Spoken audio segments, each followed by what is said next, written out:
Hey, my followers, welcome back to the channel. I know it's been a while since I posted a video or two, but let me show you something that I think is going to be a valuable help if you're dealing with a Mercedes cla250. We have a 2014 Mercedes cla250 that we had a air conditioning customer complaint was that the AC was blowing warm. All right, we brought the vehicle in. It was filled with refrigerant. We ran diagnostic trouble codes, and come on over, let me show you what we found. The diagnostic trouble code, hopefully you can see this, 261101. It's gonna say the regulating valve for the climate control has a malfunction. There's a general electrical fault. So right here we have the old compressor out of the vehicle. We already repaired the vehicle, but I'm gonna show you what we found. This here is actually the regulating valve. I was going to take it out and kind of take a look and see exactly what it is, but I'm assuming it's just a valve because it has a power on the ground, probably open, close, on, off. The issue that we were having is that after we replaced the new compressor, we charged the AC system, we broke in the compressor, and the AC was still blowing hot. However, the compressor came on. The clutch came on. The clutch engaged and it came on, and it's still blowing hot air, out of the vent, and the low side pressures and the high side pressures are high. So we're saying, all right, let's kind of get the wiring diagram and figure out what's going on with it. Let me show you what we found. If you pan in here, Tyler, this compressor here has a 3-pin connector, 1, 2, 3, all right? So how it works is that pin 1, pin 2, pin 3.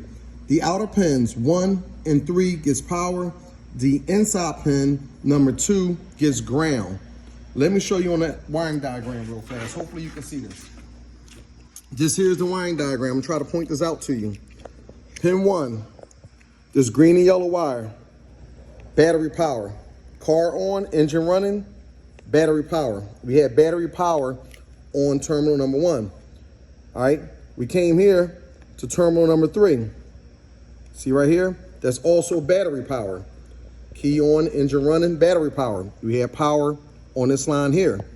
Now, come to the middle terminal, number 2. That's ground.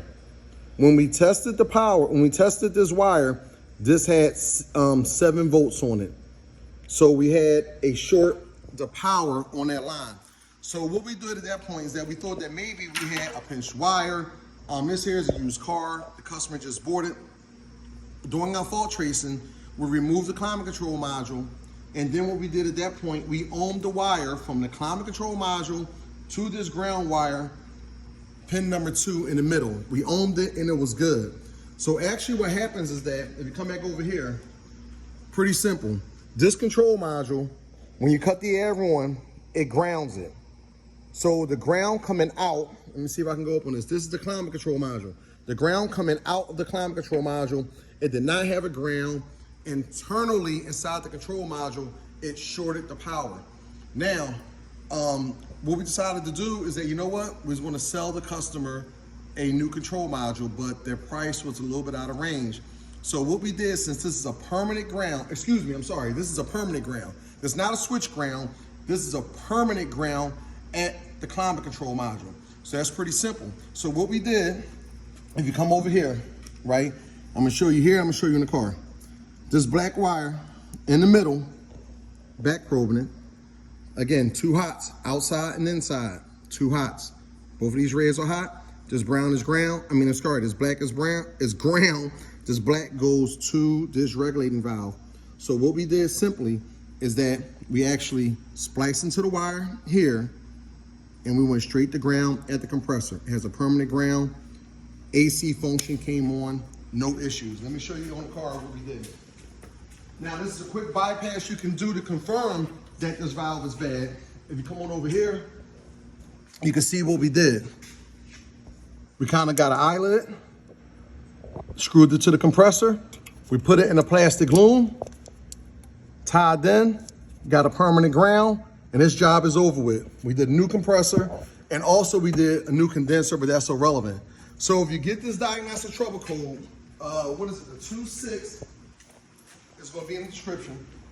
This diagnostic trouble code, 261101, more than likely, if you have that for the regulating valve for the climate control module, that's going to be your problem. So before you replace the compressor and lose time like we did, right, double check the signals coming out of the climate control module, and you should be good to go. So I hope this video helped everybody out. Subscribe, like, thanks for visiting the channel.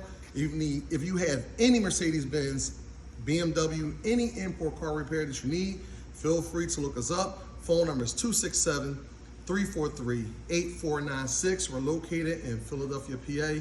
Come visit us sometime. Thanks for watching.